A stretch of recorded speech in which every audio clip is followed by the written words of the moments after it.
Referee ഉണ്ടല്ലോ നമ്മള് world കപ്പില് പണ്ട് ഉണ്ടായിരുന്ന ഓർമ്മ ഉണ്ടോ? ശരിയാണല്ലോ. ഇത് ഞാനല്ലേ? ഇത് ഞാനാ. ഒരു രണ്ടും തമ്മിൽ മാറിപ്പോവും. മുട്ടയൊക്കെ അടിച്ചിട്ടുള്ള ഒരാൾ മൂപ്പരെ പോലെ ഉണ്ട് നിങ്ങളെ കാണാൻ. ഏതെങ്കിലും രീതിയിൽ ഇയാൾ നമ്മുടെ സഹോദര സ്ഥാനീയനാണെങ്കിലോ? നമ്മുടെ അച്ഛൻ രാജാവും ഇക്കാര്യത്തിൽ മോശക്കാരനായിരുന്നില്ല. അത് ഒരാളെ പോലെ 9 ആളുണ്ടാവും. ഞാനെന്ത് കാട്ടാനാ? ലോകത്ത് ഒരാളെ പോലെ 7 പേരുണ്ടെന്നല്ലേ സാറേ പറയാറ്? അപ്പൊ 5 പേരും കൂടെ വരാൻ ഇല്ല സാർ. ചിലപ്പോ എന്റെ അച്ഛൻ ഞാൻ വഴിച്ചിട്ട് പോയോ എനിക്കറിയില്ല. ഇളയപ്പറ്റൊരു കാര്യം വിറ്റാണ്, ആള് ഭയങ്കര വിറ്റാണ്. ചേട്ടന്റെ നാടവിടാ എന്റെ അച്ഛൻ പണ്ട് അവിടെ ചായക്കട നടത്തിയിരുന്നു.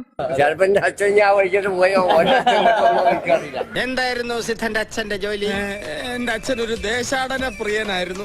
ചിലപ്പോ ഈ ഭാഗത്തും വന്നിട്ടുണ്ടാവും. സിദ്ധന്റെ അച്ഛൻ ദേശാടനത്തിന് പോയിരുന്നപ്പോ നമ്മുടെ പിതാവ് അവിടെ എത്തിക്കാണും. ഇതെല്ലാം ഡയലോഗ് അറിയോ? ഈ നിങ്ങളെ ബാപ്പുമാരൊക്കെ ഡയലോഗ് ഒന്നും വേണ്ട, അത് പടത്ത് പറഞ്ഞാൽ അത് അവിടെ കഴിഞ്ഞ്. അപ്പൊ നീ എനിക്ക് പുല്ലുവിലൂടെ തരുന്നത്? പുല്ലുവില ഞാനത് ചോദിക്കരുതായിരുന്നു. പിന്നെ റോട്ടുമാരുടെ ഡയലോഗ് പറയുന്നത് മോശമല്ലേ? പക്ഷെ നല്ല രസം കേട്ടോ സംഭവം. അടിപൊളി.